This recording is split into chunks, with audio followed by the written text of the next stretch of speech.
దేశ రాజధాని ఢిల్లీని కాలుష్యం చుట్టుముట్టింది. గాలి నాణ్యత ప్రమాదకర స్థాయికి చేరుకుంది. ఎన్సీఆర్ వ్యాప్తంగా వాయు కాలుష్యం చాలా ప్రమాదకర కేటగిరీకి చేరింది. వాయు కాలుష్యం కారణంగా పొగమంచు కమ్మేస్తోంది. దీంతో వాహనదారులు తీవ్ర ఇబ్బందులు ఎదుర్కొంటున్నారు. ఈ పరిస్థితి తీవ్రమైన అనారోగ్య సమస్యలకు దారితీస్తుందని నిపుణులు హెచ్చరిస్తున్నారు. కాగా ఇవాళ దీపావళి పండుగ సందర్భంగా ఢిల్లీ వాయు కాలుష్యం ఏ స్థాయికి చేరుతుందో అన్న ఆందోళనలు వ్యక్తమవుతున్నాయి.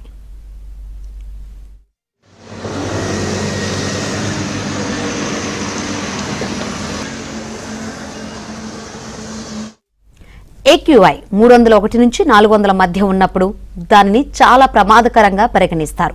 ప్రస్తుతం ఢిల్లీలోని పలు ప్రాంతాల్లో AQI 300 మార్కులు దాటేసింది. ప్రమాదకర స్థాయికి చేరిన వాయు కాలుష్యాన్ని అదుపులోకి తెచ్చేందుకు అధికారులు ప్రయత్నాలు ముమ్మరం చేస్తున్నారు. గ్రేడెడ్ రెస్పాన్స్ యాక్షన్ ప్లాన్ తొలి దశను అమలులోకి తెచ్చారు. డీజిల్ జనరేటర్ల వాడకంపై నిషేధం విధించారు. వాటర్ ట్యాంకర్లతో నీటిని చుమ్ముతున్నారు.